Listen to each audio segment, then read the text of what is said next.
With the winter months right around the corner, there really isn't too much time to get the odd jobs done around the garden. So that's why today I thought I'd take this opportunity to show you 3 odd jobs which I like to get up to around the garden in late autumn. Because especially at this time of year, these can often go unnoticed sometimes. Well, while we've still got the chance to get these odd jobs done, we best get to it, because some, as you'll soon see, can't wait. And if you do choose to stick around to the very end, there'll be a 4th bonus tip, which really, I can't stress its importance enough. My name's Thomas, let's have a look. So to start with, let's have a look at a certain perennial, which many of us do have, and those are hostas. Throughout the whole summer, their rich, luscious green foliage has added a sense of calm throughout all the bright colours of all the other flowers which we've got going on. But now most of their foliage has died back, and all that we've actually got left is the flower spikes. Of course, you can leave the foliage on the plant with the flower spikes, but I just like to get the dead foliage removed so I can compost it and just let the flower spikes develop as they are. And then they do also become quite a nice structure and feature in the garden, to be honest, as you can see. So while I could just leave these flower spikes and they would eventually die back and the seeds would drop onto the ground or the pot or wherever you're growing them, I want to harvest them so that I can do a little bit more with them next year.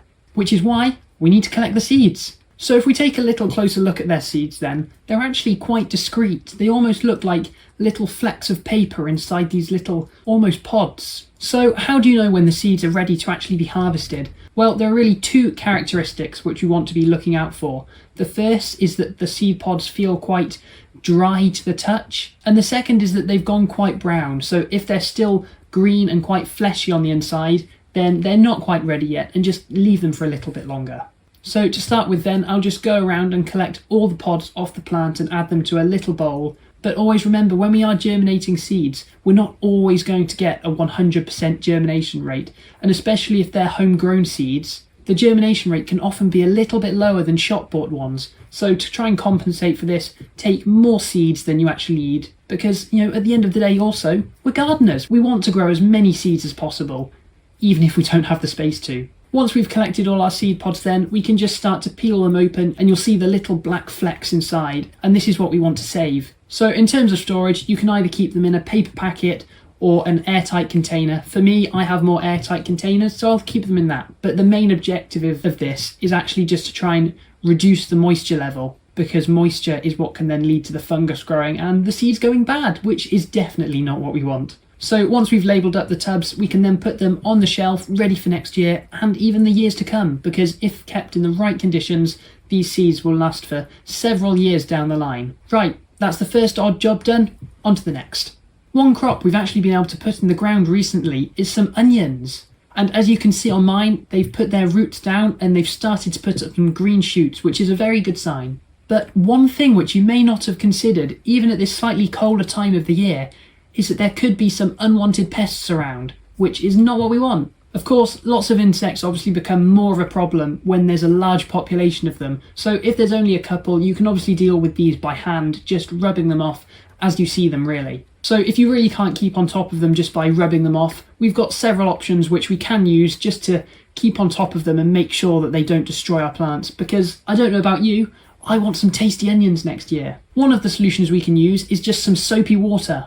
This simple but really effective method is one of my absolute favourites, simply because of how easy it is and how well it can work. Although an important thing to do is obviously just to keep applying it every week or so that we don't give those insects a chance to actually come back where they were. In terms of ratios, all you really want at the very most is 1 tablespoon of washing up liquid to about a litre of water, give or take.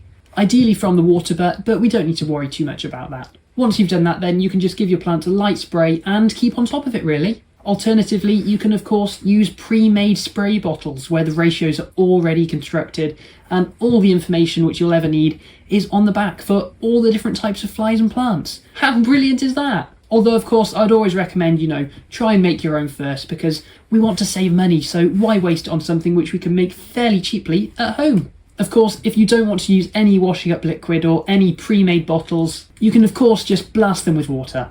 That'll just help to remind the insects on the plants that they're in the wrong place. Right, this next one is really going to start rolling in over the next couple of months or so. Just trust me on that. If I dare say it, as Christmas approaches, there's going to be a lot of this resource which 9 times out of 10, people are just going to throw away.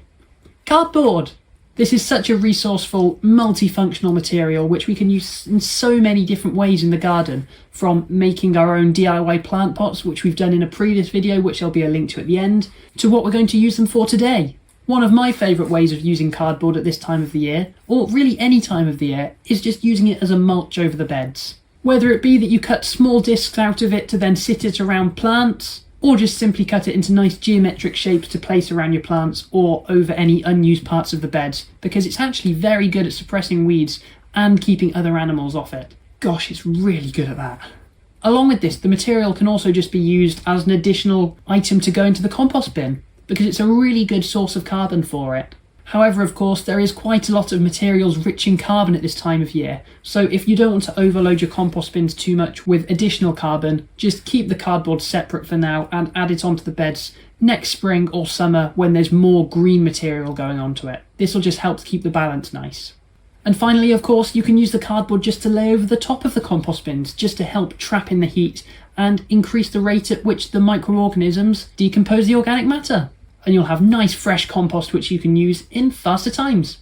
Okay then, you've made it to the end of the 3 odd jobs which we can be getting up to in late autumn. So I'm sure you're wondering what that bonus tip was. As you've probably seen in the garden, or not seen, a lot of the flowers which the perennials put up during the summer have actually died back now. So sad.